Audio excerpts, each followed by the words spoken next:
যার নাই কোনো গুণ তার নাম হচ্ছে বেগুন। কিন্তু এই বেগুনটা গুণ না থাকলে কি হবে? খেতে কিন্তু দারুণ লাগে। আর গুণ নেই এই কথাটা 100% মিথ্যা কথা। কারণ এটার গুণ একটাই, কি জানেন? চুলকানি। তবে বেগুনের চুলকানি আপনি ওষুধ খাইলেই সেরে যাবে ভাই। কিছু মানুষের যে চুলকানি আছে গো, তাদের ওষুধেও ধরে না। বেগুনের একটা অ্যালার্জির ওষুধ খাইবেন, আপনার চুলকানি সেরে যাবে। আর কিছু মানুষের যে চুলকানি আছে, আপনি ওষুধেও ধরবে না, এত চুলকায়। বা কারো ভালো দেখলেই ওই সব মানুষগুলোর জলে, একটা গান আছে না, জলে জলে, এরকমই অবস্থা। তাই খাবারে যাতে অ্যালার্জি আছে, চুলকানি আছে, ওই খাবারগুলো কিন্তু বেশি বেশি খাইবেন। অ্যালার্জির ওষুধ খাইবেন, আপনার অ্যালার্জি সেরে যাবে।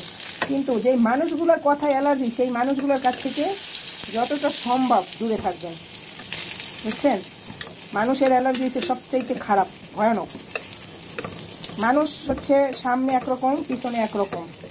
আর বিশেষ করে যারা কিছু আছে না, একটু বোমটা দেয়, একটু মনে হয় কি হ্যাঁ দুনিয়া হুজুর সব কিছু জানে, আর দুনিয়ার সবাই একটু খালু। এই কথাগুলো কেন কিছু জানে, মনে অনেক কষ্ট। কিছু মানুষের কথায় না বললেও পারছি না। এইলো মানুষ যার আছে, যাদের অত হুঁশ জ্ঞান, তারাই মানুষকে নিয়ে সমালোচনা করে দিচ্ছি। তাই অ্যালার্জিতে, বেগুনে অ্যালার্জি খাইতে কিন্তু দারুণ মজা। তারপরে আপনার ইলিশ মাছে অ্যালার্জি, ও সেই মজা। চিংড়ি মাছে অ্যালার্জি, দেখবেন ওরে মজা আর মজা ভাই। বাঁচতে গেলে তেল শেষ হয়ে যায়, একটা দুঃখ, বুঝছেন? খাইতে মজা বেগুন। মানুষের চুলকানি চাইতে খাবারের অ্যালার্জি যাতে আছে, ওগুলো বেশি বেশি খাইবেন। আর এই বেগুনটা আজকে আমি একদম সুন্দর করে ভুনা করবো, আমার প্রিয় একটা খাবার। হয়ে গেল বেগুন ভাজা। এখন এটা আমি সুন্দর করে ভুনা করব।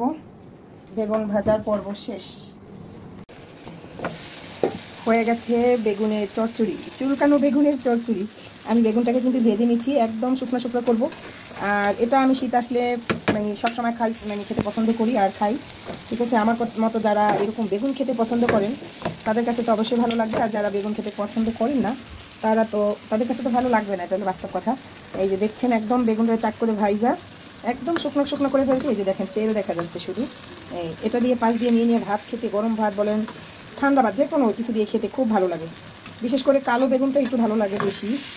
একদম কচি যেই বেগুনগুলো আছে, কোনো বিচি হয় নাই, ওই বেগুনগুলো সবথেকে বেশি ভালো লাগে। আর এগুলো ভর্তা বানাবো, টমেটো, সিম, আলু ভর্তা। আর ডাল চচ্চড়ি কালকে করছি, ওটাই আছে। আর এই হচ্ছে আজকের রান্না বান্না। ঠিক আছে, টমেটো চচ্চড়িটা একদম হয়ে গেছে। আমি এখন চুলাটা এই মুহূর্তে বন্ধ করে দিলাম।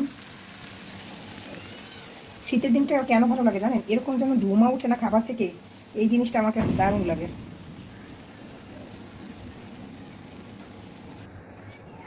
হয়ে গেল। এখন ঢেকে রাখবো, ভাত দিয়ে দুপুরে খাবো আলহামদুলিল্লাহ।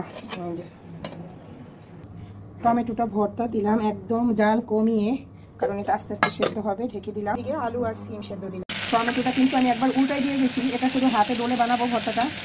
আর এই টক টমেটো দিয়ে ভর্তাটা বানালে না অনেক মজা হয়, এভাবে যদি তেলে বানানো যায়। এটা আমি একদম শুকনো মরিচ দিয়ে বানাবো ভর্তাটা। আর একটু হবে, আবার একটু ঢেকে দিব। হয়ে গেল ভর্তা। এটা হচ্ছে সিমের ভর্তা, একটা আলু দিয়েছি এই সিমের ভর্তার মধ্যে। আর এটা হচ্ছে টমেটো পোড়া ভর্তা, এটা হচ্ছে আলু ভর্তা। আর এটা হচ্ছে আজকে দুপুরের খাবার। আর এটা হচ্ছে বেগুন চচ্চড়ি, আর এটা হচ্ছে ভাত। আলহামদুলিল্লাহ। আপনি যখনই যেটা খান না কেন, সব সময় আল্লাহর কাছে আলহামদুলিল্লাহ, শুকর আলহামদুলিল্লাহ বলতে হবে। আলহামদুলিল্লাহ। তবে আমার মাছ মাংসর চাইতে আমার এই ভর্তার খাবারটা অনেক প্রিয়। আর কার কার প্রিয় সেটা কিন্তু অবশ্যই বলবেন। সবাই ভালো থাকবেন, সুস্থ এবং সুন্দর থাকবেন। আল্লাহ হাফেজ, আসসালামু আলাইকুম।